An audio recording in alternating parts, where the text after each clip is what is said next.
एक समय की बात है, एक समृद्ध राज्य में वीरेंद्र नाम का एक राजा राज करता था। राजा वीरेंद्र न्यायप्रिय और प्रजावत्सल था। उसकी 3 रानियां थीं, रानी मीनाक्षी, रानी वैदेही और रानी चारुमती। तीनों रानियां अपने अपने गुणों में अद्वितीय थीं। मीनाक्षी बुद्धिमान और राजनीति में कुशल थी। वैदेही अत्यंत सहृदय और सेवा भाव से परिपूर्ण थी, जबकि चारुमती अत्यंत सुंदर और संगीत व नृत्य में निपुण थी। राजा वीरेंद्र तीनों से प्रेम करता था और कभी किसी एक को दूसरी से ऊपर नहीं रखता था। एक दिन राज्य पर संकट आ गया। पड़ोसी राज्य के राजा ने युद्ध की घोषणा कर दी।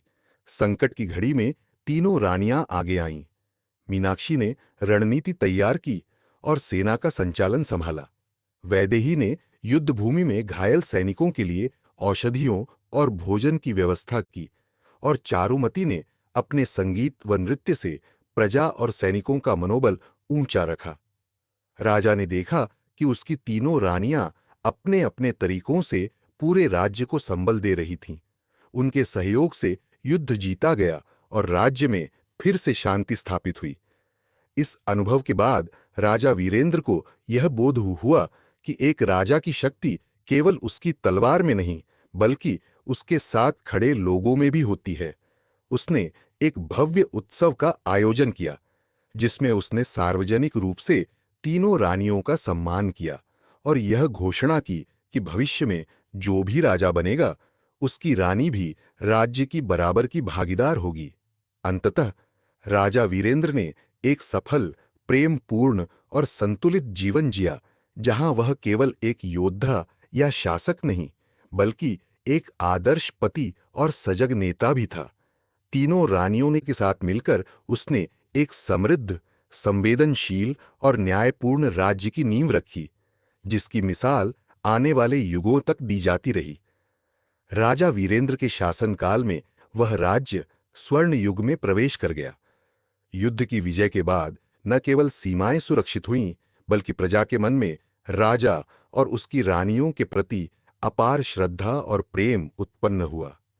रानी मीनाक्षी ने राज्य के प्रशासन में सक्रिय भूमिका निभानी शुरू की और न्यायालयों की व्यवस्था को और सुदृढ़ किया।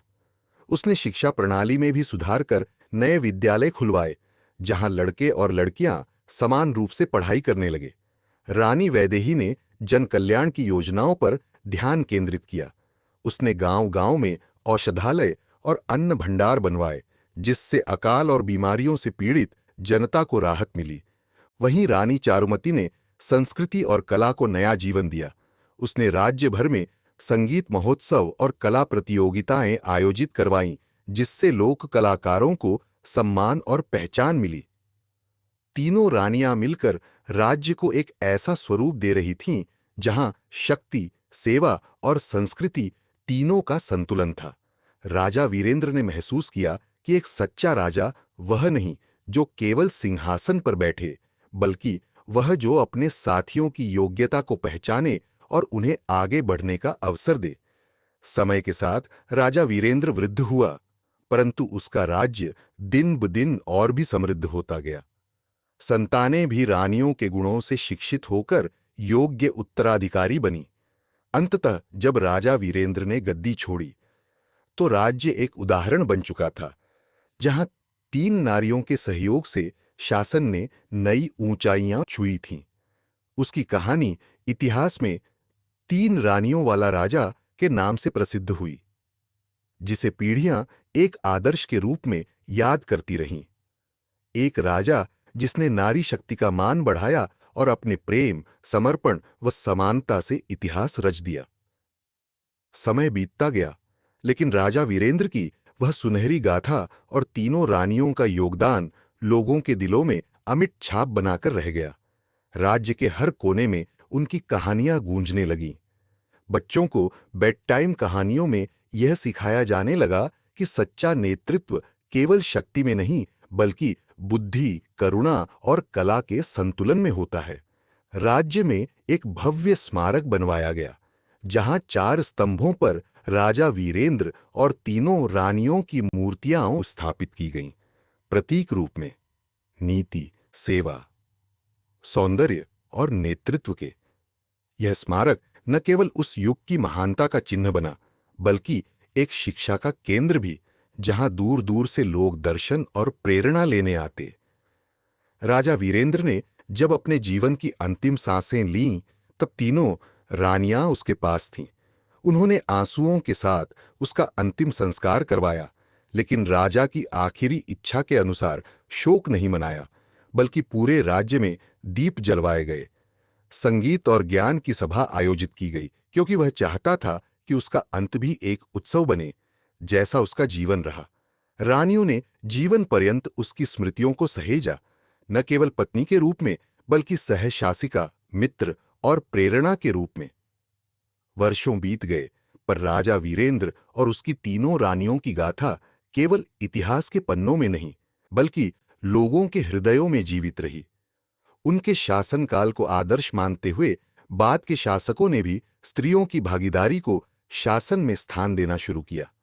रानी मीनाक्षी द्वारा स्थापित न्याय और शिक्षा की नीतियां भविष्य की राजशाहियों के लिए मार्गदर्शक बनी। वैदेही की सेवा भावना ने जन कल्याण को शासन का केंद्र बिंदु बनाया, और चारुमती के सौंदर्य और कला प्रेम ने संस्कृति को पुनः जन जन से जोड़ा। इस त्रिगुणात्मक शासन प्रणाली ने न केवल राज्य को महान बनाया, बल्कि एक नई विचारधारा को जन्म दिया, जहां एक राजा अकेला नहीं होता, उसके पीछे वे स्त्रियां होती हैं जो नायक नहीं दिखती, पर नायक बनाती हैं। कालांतर में उस राज्य का नाम भी बदलकर वीर चारू रखा गया, जो वीरेंद्र और चारू, तीनों रानियों के गुणों का संक्षिप्त प्रतीक, के समन्वय से बना था। इस परिवर्तन ने यह संकेत दिया कि अब यह केवल एक राजा का नहीं, बल्कि सामूहिक नेतृत्व और समानता का प्रतीक राज्य है। वहां के विद्यालयों में एक पाठ पढ़ाया जाता था, राजा अकेला नहीं होता, उसकी शक्ति उसके साथियों में छिपी होती है। यही शिक्षा उस राज्य की सबसे बड़ी विरासत बनी। एक दिन, वर्षों बाद, जब इतिहासकारों ने उस युग का वर्णन किया, तो उन्होंने लिखा, वीरेंद्र एक राजा था, लेकिन उसकी कहानी किसी परी कथा से कम नहीं थी। उसके राज्य में ताज सिर पर नहीं, दिलों में पहना जाता था। वहां सिंहासन पर 4 आत्माएं विराजमान थीं, एक वीर पुरुष और 3 शक्तिशाली स्त्रियां, जिन्होंने मिलकर इतिहास को स्वर्णाक्षरों में लिखा और यह सिद्ध किया कि सच्चा शासन तलवार से नहीं, समर्पण, प्रेम और समझदारी से चलता है।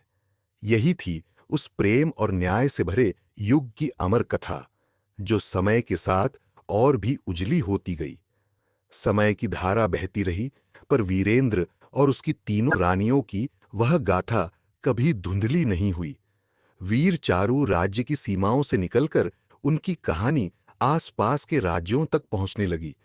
फिर वह पूरे उपमहाद्वीप में लोक कथाओं का हिस्सा बन गई। गांवों की चौपालों, मंदिरों के प्रांगणों और विद्यालयों के पाठ्यक्रमों में वह गाथा नई पीढ़ियों को सुनाई जाने लगी। हर बार थोड़ी बदली हुई, मगर आत्मा वही रही, प्रेम, सम्मान और साझेदारी की। कुछ विद्वानों ने रानी मीनाक्षी के न्याय सिद्धांतों पर ग्रंथ लिखे। रानी वैदेही की सेवा नीतियों को चिकित्सा और सामाजिक कार्य की शिक्षा में शामिल किया गया, और रानी चारुमती की कला शैली ने चित्रकला, नृत्य और संगीत के नए विद्यालयों को जन्म दिया। वह राज्य धीरे धीरे आधुनिकता की ओर बढ़ा, पर उसकी नींव में वो पुराने मूल्य गहरे बैठे रहे। वहां की संसद में पहली बार जब एक महिला प्रधानमंत्री बनी, तो उसने अपने भाषण में कहा, मैं मीनाक्षी, वैदेही और चारुमती की वंशज हूं, और वीरेंद्र की परंपरा का उत्तरदायित्व अब मेरे कंधों पर है। यह सुनते ही पूरा सदन तालियों से गूंज उठा, मानो इतिहास स्वयं वर्तमान को आशीर्वाद दे रहा हो। इस प्रकार वीरेंद्र का जीवन और उसकी रानियों की शक्ति केवल एक बीते युग की कथा नहीं रही, बल्कि वह एक आंदोलन बन गई। स्त्री और पुरुष के समान अधिकारों, परस्पर सम्मान और साझा नेतृत्व की प्रेरणा का स्तंभ। वे चारों अब मूर्तियों में नहीं, विचारों में जीवित थे। युग बदले, राजतंत्र से लोकतंत्र आया, पर वीर चारू की आत्मा अमर रही। और इस तरह वह कहानी जो एक राजा और उसकी 3 रानियों से शुरू हुई थी, वह एक समूचे समाज के जागरण की कथा बन गई, जो न केवल सुनाई जाती रही बल्कि जिया भी जाता रहा, पीढ़ी दर पीढ़ी। कई शताब्दियों बाद जब इतिहासकारों और समाजशास्त्रियों ने वीरचारु राज्य का गहन अध्ययन किया, तो उन्होंने पाया कि इस राज्य ने न केवल बाहरी शत्रुओं को पराजित किया, बल्कि अपने भीतर के असमानताओं और भेदभावों को भी समाप्त कर दिया था। उस समय की सभ्यता में, जहां अक्सर महिलाओं को केवल घर की 4 दीवारी तक सीमित कर दिया जाता था, वीरेंद्र और उसकी 3 रानियों ने दुनिया को यह दिखा दिया था कि सत्ता और नेतृत्व केवल पुरुषों का विशेषाधिकार नहीं है। रानी मीनाक्षी ने न केवल शासन में बल्कि समाज में भी महिलाओं के अधिकारों को सम्मानित किया, जिससे न केवल रानियां बल्कि सामान्य महिलाएं भी शिक्षा, नौकरी और स्वतंत्रता के क्षेत्र में आगे बढ़ने लगीं। रानी वैदेही की सेवा की भावना ने शासक और प्रजा के बीच की दूरी को मिटा दिया था। उसने राज्य की सेवा में महिलाओं की भूमिका को भी अनिवार्य बना दिया था और इसने हर वर्ग को अपनी शक्ति का एहसास दिलाया। रानी चारुमती ने कला और संस्कृति को केवल मनोरंजन का साधन नहीं, बल्कि समाज में जागरूकता और एकता का स्रोत बनाया। वह जानती थी कि संगीत और नृत्य के माध्यम से कोई भी विचार या संदेश आसानी से फैल सकता है, और उसने इस कला को सामूहिक चेतना को जागृत करने के लिए इस्तेमाल किया। वीरेंद्र की गाथा अब सिर्फ एक ऐतिहासिक कथा नहीं रही, बल्कि यह पूरे समाज के लिए एक आदर्श बन गई। नए युग में जब किसी भी राजनेता या नेता को प्रेरणा की आवश्यकता होती, तो वे वीरेंद्र के शासनकाल को याद करते। उसकी नेतृत्व शैली, जिसमें प्रत्येक सदस्य की भूमिका महत्वपूर्ण थी, को लोकतांत्रिक मूल्यों में समाहित किया गया। लोकतंत्र के आदर्शों में जब भी बहुमत और अल्पमत की बात होती, तो लोगों को याद दिलाया जाता कि किस तरह वीरेंद्र ने अपने राज्य में सामूहिक नेतृत्व की अवधारणा को मूर्त रूप दिया था। यहां तक कि विदेशों में भी वीरेंद्र और उसकी रानियों की प्रेरणा से कई देशों में समानता और न्याय के सिद्धांतों को लागू किया गया। हर किसी ने यह महसूस किया कि सच्चा साम्राज्य वह नहीं जो अपनी सीमाओं में खड़ा हो, बल्कि वह है जो समग्र समाज के कल्याण और प्रगति के लिए काम करता हो। वीरचारु की दीवारें और स्मारक अब कहीं दूर अतीत में धुंधले हो चुके थे, लेकिन उनके विचार, उनकी नीतियां और उनका उदाहरण हर दौर के नेताओं और शासकों के लिए एक मार्गदर्शक बने रहे। समय के साथ वीरचारु राज्य की कथा पूरी दुनिया में फैल गई, और वह न केवल एक ऐतिहासिक घटना के रूप में बल्कि एक विचारधारा के रूप में जानी जाने लगी। जब आधुनिक समाजों में महिला सशक्तिकरण की बात होती, तो वीरेंद्र और उसकी 3 रानियों का उदाहरण हर मंच पर लिया जाता। उनके योगदान को उस समय की पितृसत्तात्मक सोच से परे एक आदर्श के रूप में प्रस्तुत किया गया। यह न केवल एक राजा और उसकी पत्नियों की कहानी थी, बल्कि यह सामाजिक और सांस्कृतिक सुधार की एक प्रेरक यात्रा थी। न केवल भारत में बल्कि विदेशी शासकों ने भी इस आदर्श को अपने प्रशासन में अपनाने का प्रयास किया। उन दिनों के शासक यह समझने लगे थे कि यदि वे अपनी प्रजा के बीच समरसता और समानता की भावना पैदा करना चाहते हैं, तो उन्हें प्रत्येक नागरिक की आवाज सुननी होगी, चाहे वह पुरुष हो या महिला। रानी मीनाक्षी के न्याय शास्त्र, रानी वैदेही के सेवा कार्य और रानी चारुमती के कला संस्कृति को बढ़ावा देने की नीतियों ने न केवल राजकीय प्रशासन में सुधार किया, बल्कि समाज के मानसिकता में भी बदलाव लाया। शताब्दियों बाद उस राज्य के मॉडल को विश्व भर के शिक्षा संस्थानों में पढ़ाया जाने लगा, और समाजशास्त्रियों ने यह अध्ययन किया कि किस प्रकार उस युग में महिलाओं को शक्तिशाली नेतृत्व भूमिकाओं में स्थापित किया गया, और इसके परिणाम स्वरूप न केवल सामाजिक व्यवस्था में सुधार हुआ, बल्कि राज्य की अर्थव्यवस्था भी समृद्ध हुई। वीरचारु के अनुकरणीय शासन ने यह साबित किया कि नेतृत्व और शक्ति का सही प्रयोग किसी भी समाज को उन्नति की राह पर ले जा सकता है। नए युग में जब दुनिया में लोकतंत्र और अधिकारों के संघर्ष ने अपना विस्तार किया, तब वीरेंद्र और उसकी रानियों की कहानी और अधिक प्रासंगिक हो गई। अनेक आंदोलनों ने उनके सिद्धांतों का अनुसरण किया और इसे एक प्रेरणा के रूप में देखा कि सत्ता का उपयोग केवल अपने लिए नहीं बल्कि समाज के समग्र कल्याण के लिए किया जाना चाहिए। इससे यह संदेश गया कि एक सशक्त और समृद्ध समाज वही है जहां सभी वर्गों और विशेषकर महिलाओं को समान अधिकार मिले। राजा वीरेंद्र और उसकी 3 रानियों की गाथा के पन्नों में अब एक नई दिशा छिपी हुई थी। उनकी कहानी सिर्फ एक ऐतिहासिक घटना नहीं थी बल्कि एक अमिट उदाहरण थी जो बताती थी कि समाज में असली शक्ति उन लोगों के साथ होती है जो एक दूसरे का सम्मान करते हैं, एक दूसरे का समर्थन करते हैं और मिलकर हर असंभव को संभव बनाते हैं। और इस तरह वीरेंद्र और उसकी रानियों का आदर्श आज भी एक जीवंत विश्वास बनकर समाज में कार्य कर रहा था, जो यह सिखाता था कि सच्चा साम्राज्य वह होता है जो समय और सामाजिक संरचनाओं को चुनौती देता है और उन्हें नए दृष्टिकोण से बदलता है। जैसे जैसे समय आगे बढ़ा, वीरेंद्र और उसकी 3 रानियों का प्रभाव केवल इतिहास तक सीमित नहीं रहा, बल्कि वह पूरी सभ्यता और संस्कृति के एक अमिट हिस्से के रूप में उभरकर सामने आया। जब किसी ने आदर्श शासन, सामाजिक समानता और महिला सशक्तिकरण की बात की, तो वीर चारू राज्य का उदाहरण सबसे पहले लिया गया। इस आदर्श राज्य ने न केवल शासन के तरीके बदले, बल्कि इसने समाज के हर वर्ग को यह एहसास दिलाया कि सशक्त राष्ट्र तभी बन सकता है जब उसकी सबसे छोटी इकाई यानी व्यक्ति सशक्त हो। रानी मीनाक्षी के न्याय और प्रशासनिक सुधारों ने न केवल राज्य के भीतर व्यवस्था को मजबूत किया, बल्कि यह न्याय का एक नया रूप प्रस्तुत किया जो हर नागरिक के लिए समान था। रानी वैदेही की सेवा और सहानुभूति ने जनता के दिलों में एक गहरी जगह बनाई और उसकी नीतियों ने यह सिद्ध कर दिया कि शासक केवल आदेश देने वाला नहीं होता, बल्कि वह समाज की भलाई में भी हिस्सा लेता है। रानी चारुमती ने कला और संस्कृति के क्षेत्र में जो योगदान दिया, वह न केवल राजमहल तक सीमित रहा, बल्कि हर गांव और कस्बे में कला को बढ़ावा मिला और वहां के लोग अपनी संस्कृति से जुड़े रहे। यह प्रेरणादायक गाथा आने वाली पीढ़ियों के लिए एक अध्ययन का विषय बन गई। उन दिनों के शिक्षा संस्थान, खासकर महिला शिक्षा को लेकर, इस राज्य के मॉडल को अपनाने के लिए अग्रसर हुए। उन्होंने यह सीखा कि एक सशक्त समाज वही है जहां हर एक सदस्य को समान अवसर मिले, चाहे वह पुरुष हो या महिला। इसके अलावा यह भी समझा गया कि समाज की प्रगति उस समय संभव होती है जब प्रत्येक व्यक्ति का योगदान समान रूप से माना जाए और उसकी प्रतिभा का सम्मान किया जाए। राजा वीरेंद्र और उसकी 3 रानियों की कहानी एक अमर धरोहर बन गई।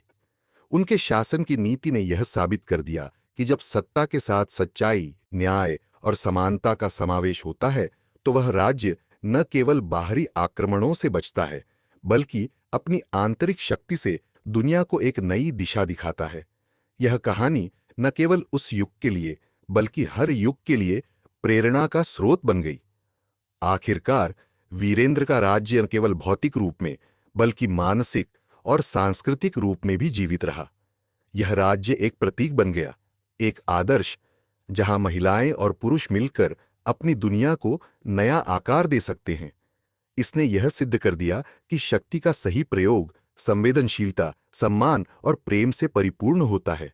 और इस प्रकार वीर चारू की कहानी ने न केवल अतीत को, बल्कि भविष्य को भी एक नई दिशा और ऊर्जा दी, जो हर किसी को यह समझाने के लिए प्रेरित करती रही कि असली साम्राज्य वही है जो सच्चाई और समानता से निर्मित होता है और जहां हर व्यक्ति की आवाज सुनाई जाती है।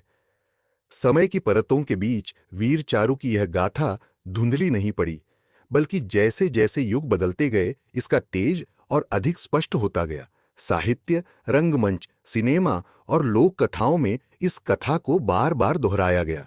कवियों ने राजा वीरेंद्र की न्यायप्रियता पर कविताएं लिखीं, नाट्यकारों ने 3 रानियों के व्यक्तित्वों को मंच पर जीवंत किया और चित्रकारों ने उनके जीवन के दृश्य रंगों में रचे। अनेक भाषाओं में इस कहानी का अनुवाद हुआ और हर संस्कृति ने इसे अपनी भावनाओं के अनुरूप आत्मसात किया, क्योंकि यह केवल एक राजा की नहीं, बल्कि हर मनुष्य के भीतर छिपे समर्पण, संघर्ष और सामूहिकता की कहानी थी। वीरचारू अब एक भूगोलिक नाम से बढ़कर एक विचार बन चुका था। एक ऐसी चेतना जो लोगों को बराबरी, नेतृत्व, प्रेम और साझेदारी का पाठ पढ़ाती थी। वहां के विद्यालयों में जब बच्चों से नेतृत्व के गुण पूछे जाते, तो वे वीरेंद्र के उदाहरण देते। जब सेवा भावना की चर्चा होती, तो वैदेही का नाम लिया जाता। जब किसी कठिन परिस्थिति में शांति और सौंदर्य की आवश्यकता होती, तो चारुमती की दृष्टि याद आती। यह चार स्तंभ, वीरता, न्याय, करुणा और कला, सिर्फ किसी भवन के आधार नहीं थे। वे एक पूरे समाज की आत्मा बन चुके थे। यह भी उल्लेखनीय था कि जैसे जैसे दुनिया और अधिक जटिल होती गई, वीरचारू की मूल भावना और भी अधिक प्रासंगिक होती चली गई।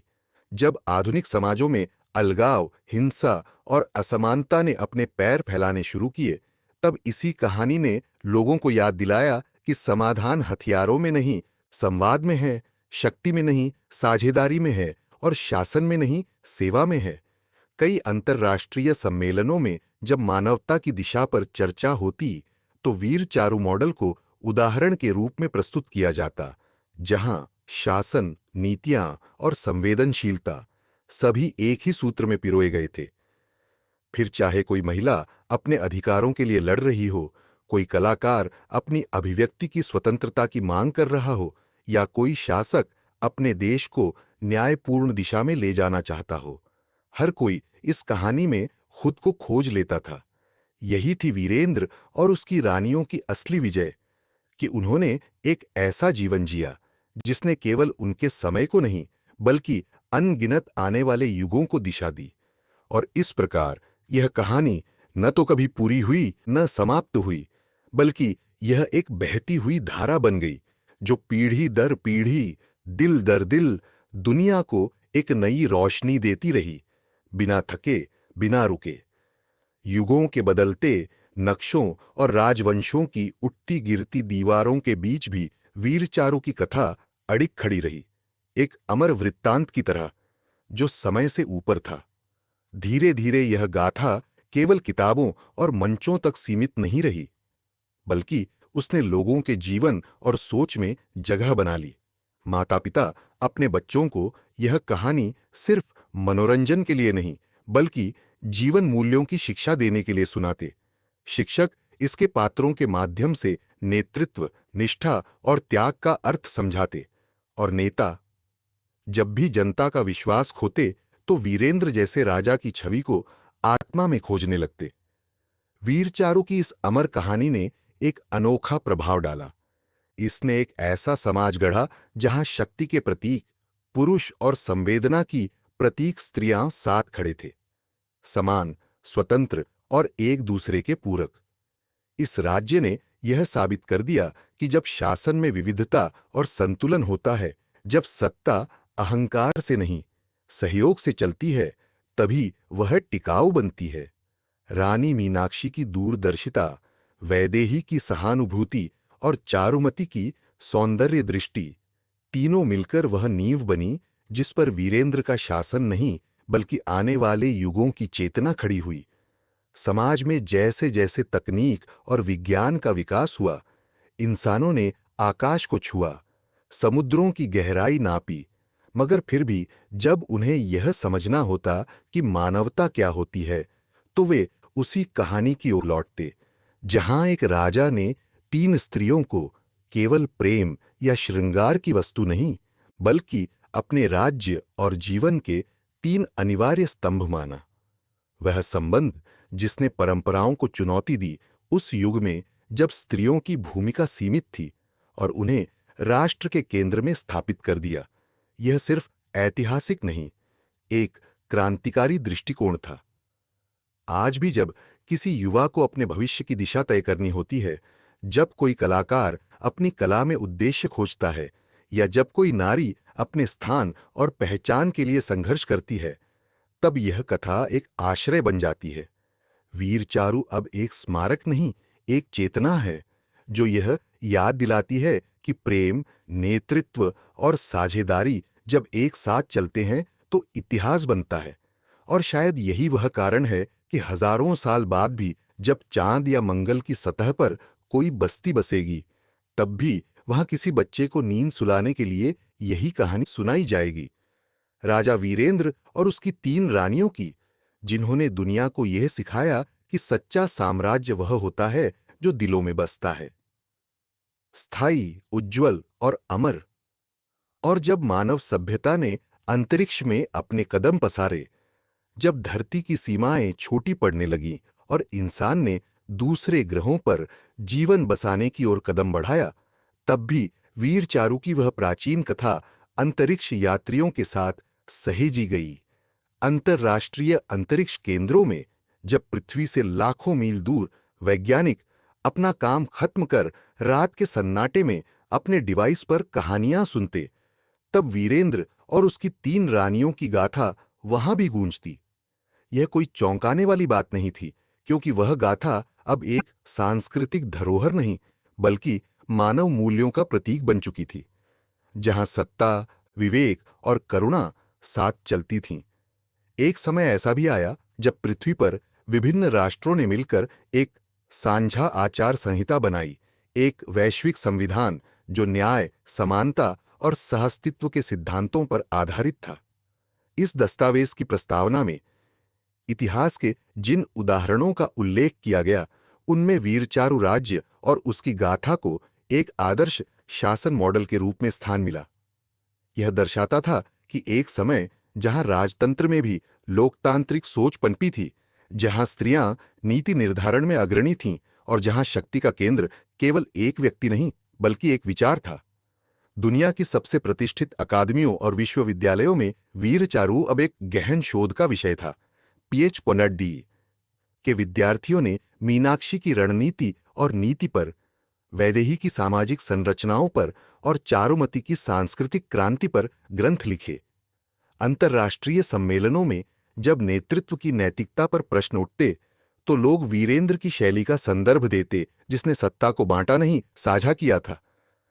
एक दिन एक नवगठित गृह शासन प्रणाली ने जब धरती की कहानियों से प्रेरणा लेकर अपने संविधान का प्रारूप तैयार किया, तो उन्होंने प्रस्तावना की अंतिम पंक्ति में लिखा, हम वह राज्य बनाना चाहते हैं जहां वीरेंद्र की तरह कोई राजा, मीनाक्षी की तरह बुद्धिमान, वैदेही की तरह संवेदनशील और चारुमती की तरह सृजनशील साथी लेकर सभ्यता को दिशा दे।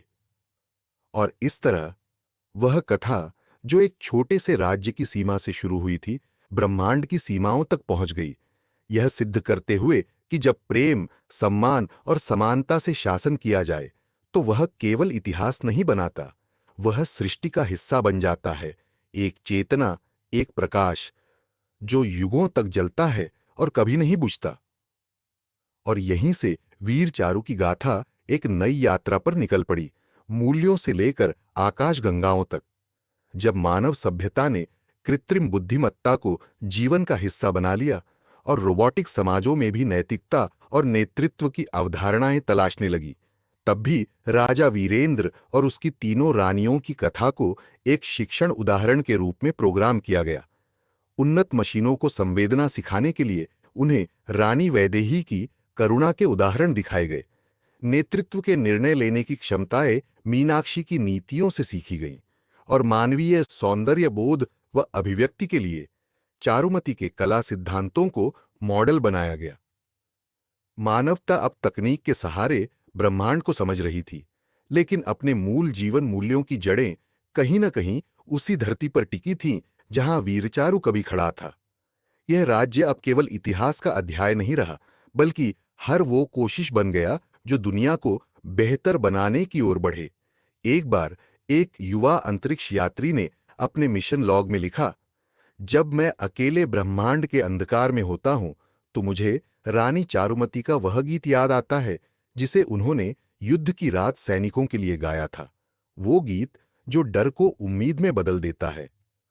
धरती पर एक अंतर्राष्ट्रीय विरासत संग्रहालय की स्थापना हुई, जिसे मानव चेतना का मंदिर कहा गया। इसके केंद्र में एक विशाल डिजिटल दीवार थी, जहां वीरेंद्र और 3 रानियों के विचार चारों दिशाओं में फैलते थे।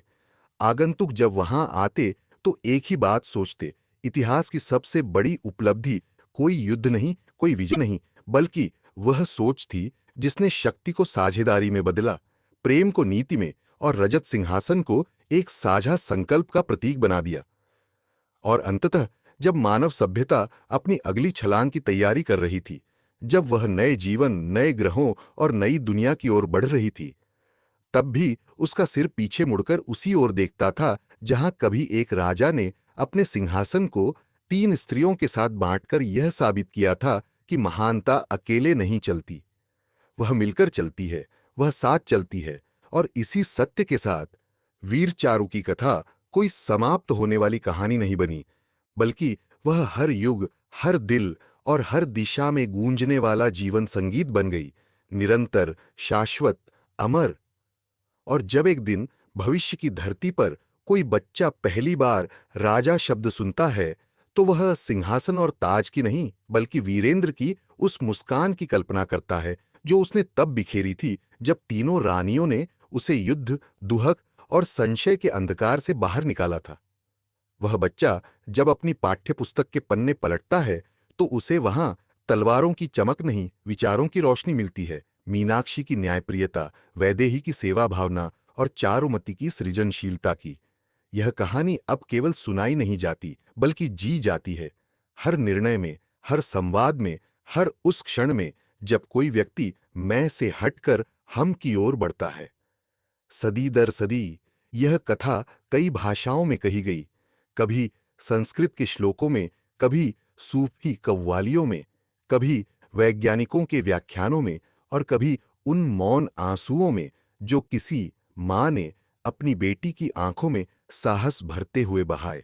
यह कहानी एक ऐसी लौ बन गई जो समय की आंधियों से नहीं बुझी, बल्कि हर बार और प्रज्वलित हुई।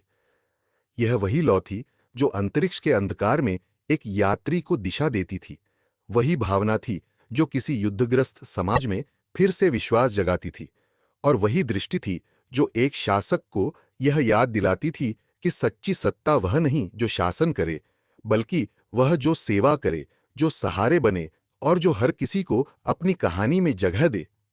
इस प्रकार राजा वीरेंद्र और उसकी तीनों रानियों की कथा अंततः एक ऐसी विरासत बन गई जो किसी एक काल, एक संस्कृति या एक धरती की सीमाओं में बंधी नहीं रही।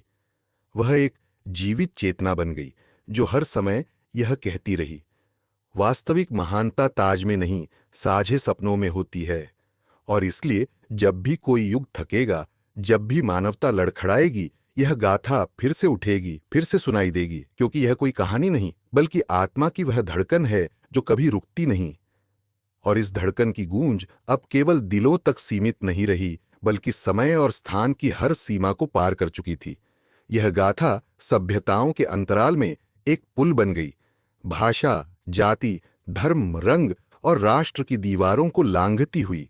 भविष्य की संततियां जब अपने पूर्वजों की विरासत को टटोलती, तो उन्हें तलवारों की लड़ाइयां नहीं, बल्कि विचारों की क्रांति अधिक मूल्यवान लगती। और उन विचारों की जड़ें हमेशा वीर चारू में जाकर मिलती, जहां एक राजा ने अपने आप को सबसे शक्तिशाली नहीं, सबसे विनम्र शासक सिद्ध किया था, क्योंकि उसने सत्ता को बांटा नहीं, साझा किया था। कभी कभी दूर किसी दूसरे ग्रह पर स्थापित मानव बस्तियों में एक अनजान सी भाषा में, किसी रोबोट या कृत्रिम बुद्धि द्वारा रचित लोरी में, वह कहानी दोबारा जीवंत हो उठती। जहां एक बच्चा सोने से पहले सुनता, एक था राजा, उसकी थीं 3 रानियां, जो साथ चलती थीं तो पूरी दुनिया बदल जाती थी।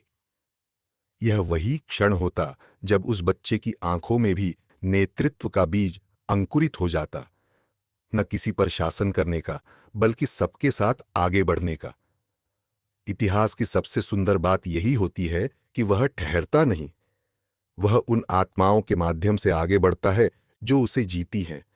राजा वीरेंद्र और उसकी रानियां अब सिर्फ इतिहास की हस्तियां नहीं थीं, वे विचार बन चुकी थीं, और विचार अमर होते हैं। किसी दूर भविष्य में जब मानव सभ्यता पृथ्वी को केवल एक स्मृति की तरह देखेगी, जब नक्षत्रों के बीच कोई नई दुनिया बसाई जाएगी, तब भी सभ्यता की नींव में यह गाथा होगी, सुनाई नहीं जाएगी, बल्कि महसूस की जाएगी। क्योंकि अंत में यही सत्य रह जाता है, वह राजा जिसकी रानियां सिर्फ महलों में नहीं, उसकी आत्मा और नीति में बसती थीं। वह कहानी जो सिर्फ सुनाई नहीं गई बल्कि युगों ने जी ली, वही असली राजकथा है और वह कभी खत्म नहीं होती।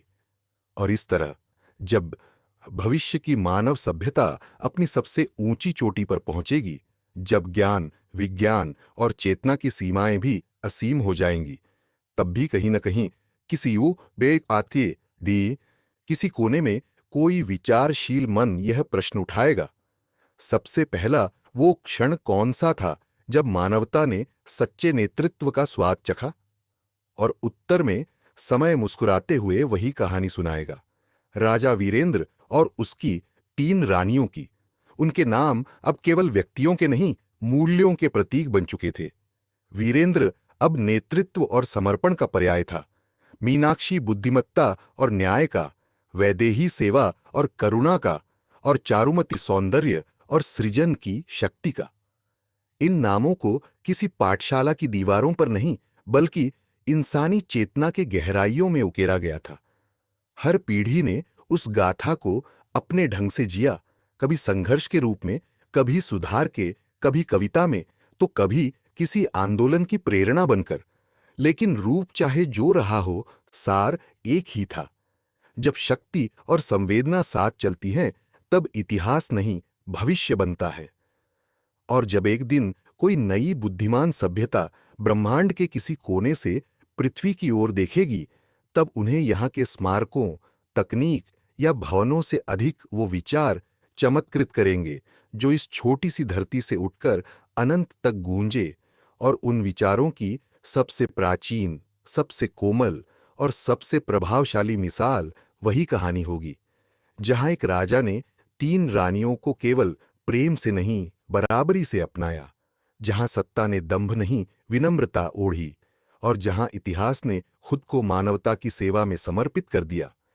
यही थी वीर चारू की आत्मा, जो न जन्म की मोहताज रही, न मृत्यु की, बल्कि वह अमर गाथा बन गई, जो समय के हर अंत और हर आरंभ में फिर से फूटी, फिर से फली और फिर से एक नए युग को रोशनी दी।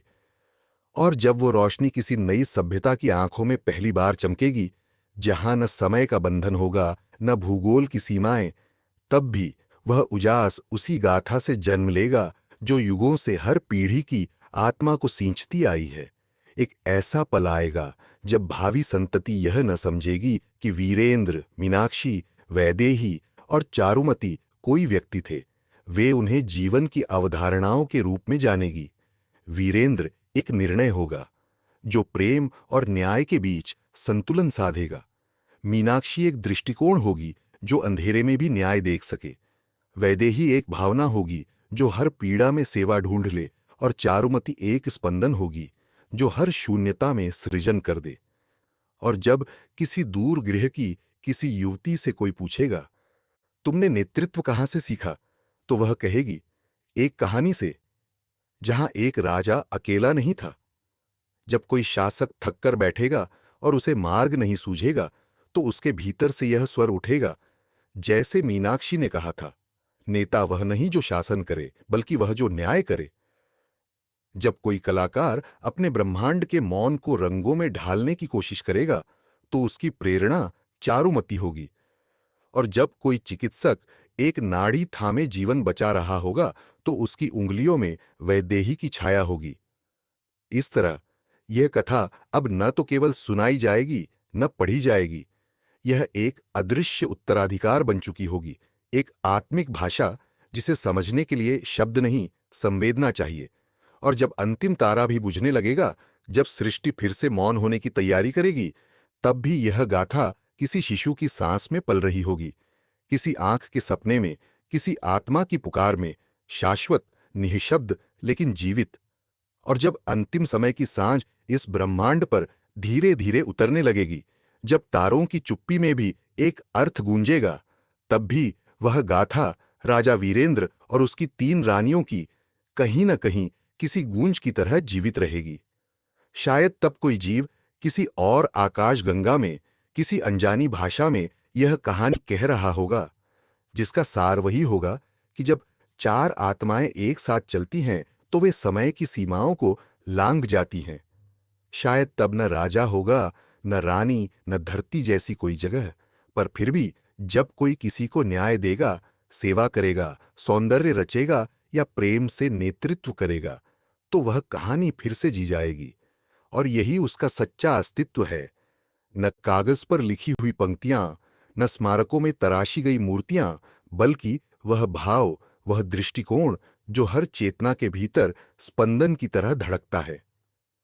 और तब जब कोई ब्रह्मांडीय इतिहासकार लाखों साल बाद एक वाक्य लिखेगा, मानव सभ्यता की आत्मा किसमें बसी थी, तो उसके उत्तर में शायद सिर्फ 4 नाम होंगे: वीरेंद्र, मीनाक्षी, वैदेही और चारुमती। और वह वाक्य उस पल केवल इतिहास नहीं होगा, वह एक प्रार्थना होगा जो समय की अंतिम सांस तक गूंजेगी। और जब वह प्रार्थना समय की अंतिम सांसों में भी गूंजेगी, तो वह कोई आवाज नहीं होगी, बल्कि एक कंपन होगा, एक लय जो हर उस आत्मा के भीतर गूंजेगी जो कभी प्रेम, न्याय, सेवा या सृजन से जुड़ी हो। तब ब्रह्मांड की सबसे प्राचीन ऊर्जा भी यह स्वीकार करेगी कि सभ्यता की सबसे पहली और सबसे अंतिम परिभाषा वही थी, जहां सत्ता का अर्थ वर्चस्व नहीं, साझेदारी था, और जहां प्रेम कोई भावनात्मक कमजोरी नहीं, बल्कि एक बौद्धिक, नैतिक और आध्यात्मिक शक्ति थी। शायद तब कोई सभ्यता जिसने प्रकाश की गति को पार कर लिया हो, अपने सबसे जटिल प्रश्नों के उत्तर खोजने के लिए फिर उसी धरती की ओर देखे जिसे उन्होंने इतिहास के एक छोटे से अध्याय की तरह छोड़ दिया था। और वहां समय के भूले हुए कोनों में वीर चार की कथा अब भी एक स्पंदन की तरह जीवित हो, न मिटने वाली, न रुकने वाली। क्योंकि कुछ कथाएं केवल स्मरण के लिए नहीं होती, वे चेतना के बीज बन जाती हैं। और जो चेतना में खिलती हैं, वे किसी पुस्तक, किसी मंदिर, किसी ग्रह की मोहताज नहीं होती। वे वहां खिलती हैं जहां कोई किसी और को बराबरी से देखता है, बिना डर, बिना दंभ। इसलिए जब ब्रह्मांड की सबसे अंतिम किताब लिखी जाएगी, जब शब्द भी थक चुके होंगे और मौन की गोद में सभ्यता विश्राम कर रही होगी, तब अंतिम पन्ने पर केवल एक पंक्ति होगी। और जब उस अंतिम पंक्ति को लिखा जाएगा, तो वह कोई साधारण शब्द नहीं होगा, बल्कि वह एक संपूर्ण संवेदनाओं का संग्रह होगा जो अनंतता को छूने की कोशिश कर रहा होगा। यह पंक्ति न केवल एक युग का निष्कर्ष होगी, बल्कि हर उस युग की शुरुआत, हर उस कहानी की निरंतरता जो कभी समाप्त नहीं हुई। क्योंकि वह कहानी केवल वीरेंद्र और उसकी 3 रानियों की नहीं थी, वह खुद मानवता की खोज थी, अपने अस्तित्व, अपने उद्देश्य और अपने संकल्प की। जब धरती के अंतिम निवासी या शायद कोई और सभ्यता इस कथानक को फिर से खोजेगी, तो वह पाएगी कि यह कहानी कभी बाहर नहीं थी, यह उनके भीतर ही थी। यह हर उस घड़ी में थी जब किसी ने अपने कार्य को सही नीयत से किया, जब किसी ने दूसरे की मदद की, जब किसी ने अपनी कठिनाइयों को प्रेम और समझ से पार किया। वीरेंद्र और उसकी रानियों की भूमिका अब सिर्फ ऐतिहासिक घटनाओं तक सीमित नहीं रहेगी, बल्कि हर जीवन में इसे तलाशा जाएगा, हर निर्णय में इसे महसूस किया जाएगा। समय के साथ यह ज्ञान भी व्याप्त होगा कि महानता सिर्फ युद्धों से नहीं, बल्कि उन छोटे छोटे क्षणों में होती है, जब किसी ने समझदारी से अपने अहंकार को किनारे किया, जब किसी ने दूसरों की पीड़ा को अपनी पीड़ा माना, और जब किसी ने अपने अधिकारों को एक साझा भविष्य की दिशा में बदलने की कोशिश की। यह समझ, यह चेतना जो वीर चारु और उसकी 3 रानियों के माध्यम से प्रकट हुई, वह पूरे ब्रह्मांड में फैल जाएगी। किसी दूर भविष्य में जब सभ्यता और जीवन के नियम पूरी तरह से बदल जाएंगे, तब भी यह आदर्श, यह विचार उन्हें मार्गदर्शन देगा। और इसी प्रकार जब इतिहास का अंतिम अध्याय लिखा जाएगा, तो वह यह नहीं कहेगा कि मानवता ने महान योद्धाओं या सम्राटों का अनुसरण किया, बल्कि यह कहेगा कि उसने वीरेंद्र और उसकी रानियों जैसे विचारों का अनुसरण किया। विचार जो सत्ता, समानता, प्रेम और सहअस्तित्व की साझी यात्रा पर आधारित थे, क्योंकि वही विचार अब मानवता की धड़कन बन गए थे, एक ऐसी धड़कन जो समय की सीमाओं से परे हर आत्मा के भीतर गूंज रही थी। यही वो गाथा है जो समाप्त नहीं होती, यह केवल एक यात्रा है जो निरंतर बढ़ती जाती है अनंतता की ओर, जहां हर युग में उसका अर्थ बदलता है लेकिन मूल भाव कभी नहीं बदलता। यह मानवता की निरंतरता का प्रतीक है, जो कभी खत्म नहीं होती, क्योंकि वह जीवन के सबसे शाश्वत सत्य को जानती है। हमेशा साथ चलने से ही हम सबसे बड़ी शक्ति प्राप्त करते हैं। और जब यह सत्य, यह गाथा हर दौर में जीवित रहेगी, तब उसे किसी समय के या स्थान के भीतर समेटा नहीं जा सकेगा। वह कोई लोक कथा नहीं रहेगी, न ही वह किसी पुस्तक का हिस्सा होगी, क्योंकि वह खुद जीवन का हिस्सा बन जाएगी। मानवता के हर नए अध्याय में, हर एक विचार में यह गाथा फिर से प्रतिध्वनित होगी, जैसे एक सदी से दूसरी सदी, एक दुनिया से दूसरी दुनिया में कोई अदृश्य धागा खींचता चला जाए। और शायद एक दिन, जब कोई नई सभ्यता पृथ्वी के ऐतिहासिक अवशेषों पर अध्ययन करेगी, तब उन्हें यह समझ आएगा कि महल, मूर्तियां और युद्ध की कथाएं केवल बाहरी रचनाएं थीं। सच्ची विरासत तो वह विचार थी जो कभी किसी ने शक्ति और सत्ता के असली अर्थ को समझा था, जिसने यह जाना था कि शासक और प्रजा में अंतर नहीं, सिर्फ एक साझी मानवता की पहचान होती है। इसलिए जब भविष्य में कोई वैज्ञानिक ब्रह्मांड के नवीनीकरण के बारे में बात करेगा, तो वह गहरी समझ के साथ यह सवाल उठाएगा, क्या हमारी सभ्यता भी कभी अपने असली स्रोतों को पहचानने में सक्षम होगी? और उसका उत्तर उसकी अपनी यात्रा में किसी अदृश्य दरवाजे से निकलेगा, जहां से यह गाथा एक नई धारा के रूप में प्रवाहित होगी। शायद अब वह सच्चाई केवल ब्रह्मांड के भौतिक रूप में नहीं होगी, बल्कि एक विचार के रूप में जानी जाएगी, जो हर ग्रह, हर तारे, हर आकाशगंगा में रिसेगा। क्योंकि जब कोई समाज या सभ्यता सच्ची महानता की खोज में होती है, तो वह बाहर की दुनिया की बजाय अपने भीतर देखती है, और वहां वह वीरेंद्र और उसकी 3 रानियों की खोज पाती है, जहां एक राजा ने ताकत से नहीं, बल्कि दयालुता और समझ से राज्य किया, जहां उसकी रानियां केवल सुंदरता की प्रतीक नहीं, बल्कि शक्ति, नीति और प्रेम का समान रूप थीं। जब वह सब एक साथ आए, तो एक ऐसी लहर चली जिसने न केवल उनके साम्राज्य को बदला, बल्कि उस लहर ने सभ्यता के हर पहलू को बदल दिया। इसी कारण यह गाथा अब केवल एक अतीत नहीं, बल्कि हर जीवन की दिशा बन चुकी है। हर बार जब कोई अपने दिल में न्याय, प्रेम और समानता की भावना महसूस करेगा, वह उसी गाथा को फिर से जीवित कर देगा। यह सत्य कभी खत्म नहीं होता, क्योंकि यह कभी किसी निश्चित समय या स्थान से जुड़ा नहीं था। यह एक चिरकालिक सत्य है जो सभी को जोड़ता है, सभी को प्रबुद्ध करता है। यह गाथा एक विचार से बढ़कर अब पूरे ब्रह्मांड की आत्मा बन चुकी है। यहां तक कि जब सृष्टि के अंत का समय आएगा और नश्वरता अपनी अंतिम कहानी कहेगी, तब भी वह वीर चारु के साम्राज्य के अंत नहीं, बल्कि उसकी कथा के एक नए अध्याय की शुरुआत मानेगा। एक अध्याय जो फिर कभी खत्म नहीं होगा।